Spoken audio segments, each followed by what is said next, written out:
তোমার এটিএম এর পিন কিংবা তোমার গুগল আইডি বা তোমার অন্যান্য যে সোশ্যাল মিডিয়াগুলো রয়েছে সেগুলোর যে পিন থাকে, যেগুলো পাসওয়ার্ড থাকে, সেটা তুমি ভাবছো তুমি ছাড়া আর কেউ জানে না।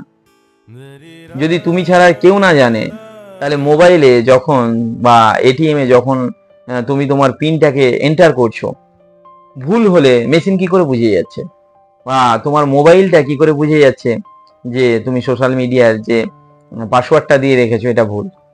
অর্থাৎ তোমার পাসওয়ার্ডটা কেউ না কেউ জানে, মেশিন জানে, মেশিন কে চালাচ্ছে। অর্থাৎ কোনো না কোনো একটা জায়গা থেকে তোমার এই পাসওয়ার্ডগুলো তাদের কাছে জানা আছে, তারা ভালো করেই জানে। অর্থাৎ পুরো সিক্রেট হতে পারে না। এই কথার বলার উদ্দেশ্য হচ্ছে আমাদের জীবনের কোনো কর্ম সম্পূর্ণ সিক্রেট হতে পারে না। আমরা যে অন্যায়গুলো করছি ভাবছি কেউ দেখেন, কেউ না কেউ দেখেছে, কেউ না কেউ জানে তোমার অন্যায়টা, তোমার পাপ কর্মটা কেউ না কেউ জানে। তাই দিনের পর দিন আমরা ভাবছি আমরা অন্যায় করে যাচ্ছি, এটা কেউ দেখছে না, এটা চালিয়ে যাব, তাহলে ভুল হচ্ছে।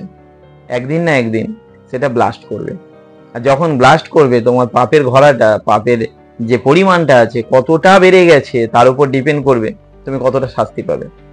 আর যদি তোমার পাস্ট কার্মিক অ্যাকাউন্ট খুব একটা ভালো না হয়, তাহলে তুমি এমন শাস্তি পাবে যার কোনো সীমা থাকবে না, যার রিকভারি দেওয়ার ক্ষমতাই তোমার থাকবে না। তাই ইমিডিয়েট শুধরে যাওয়া দরকার। জেনে নাও বা ভেবে নাও যে তোমাকে কেউ দেখেনি, কিন্তু উপরওয়ালা তিনি তোমার পাসওয়ার্ডটা জানে, এটিএম এর নয়, জীবনের পাসওয়ার্ডটা জানে। কি করছো, কি কি দেখছো, কি কি শুনছো, কার সঙ্গে মিশছো, কি অন্যায় করছো, কি পাপ করছো, তার কাছে হিসাব থাকে।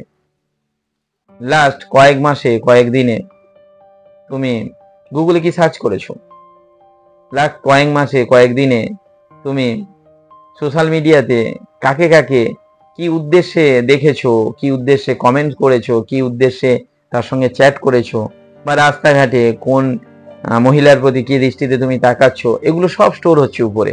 একটা সময় এর রিকভারি পাবে। তবে বেশিরভাগ ক্ষেত্রে আমরা ভাবি যে আমাদের কর্মগুলো যতক্ষণ না ধরা পড়ছে ততক্ষণ পর্যন্ত আমরা সাধু, ততক্ষণ পর্যন্ত সাধু আপনি লোকের কাছে, আপনি উপরওয়ালার কাছে সাধু নন, আমিও উপরওয়ালার কাছে সাধু নই। তাই কর্মকে চেঞ্জ করতে গেলে আমাদের অ্যাক্টিভিটি চেঞ্জ করতে হয়। বিকৃত কাম বাসনা আসবে যদি তোমার ভোজন ঠিক না হয়। ভোজন ঠিক না হলে ভজন ঠিক হবে না। অর্থাৎ যদি তোমার ভোজনের মধ্যে তামসিকতা থাকে, তাহলে তোমার ব্যবহারে তামসিকতা আসবেই। হ্যাঁ, তুমি অভিনয় করে চাপা দিয়ে রাখতে পারো, তুমি অভিনয় করে সেটাকে লোক সমাজে প্রকাশ না করতে পারো, কিন্তু এটা সত্যি কথা, যদি তোমার ভোজন ঠিক না হয়, তোমার দিনচর্যা যদি ঠিক না হয়, তোমার ওঠা বসা যদি ঠিক না হয়, তোমার বন্ধু সঙ্গ যদি ঠিক না হয়, তোমার সঙ্গ যদি না ঠিক হয়, তাহলে তুমি তোমার ভিতরের পাপকে, তোমার ভিতরে অন্যায় প্রবণতাকে আটকে রাখতে পারবে না। একটা সময় বেরিয়ে আসবে।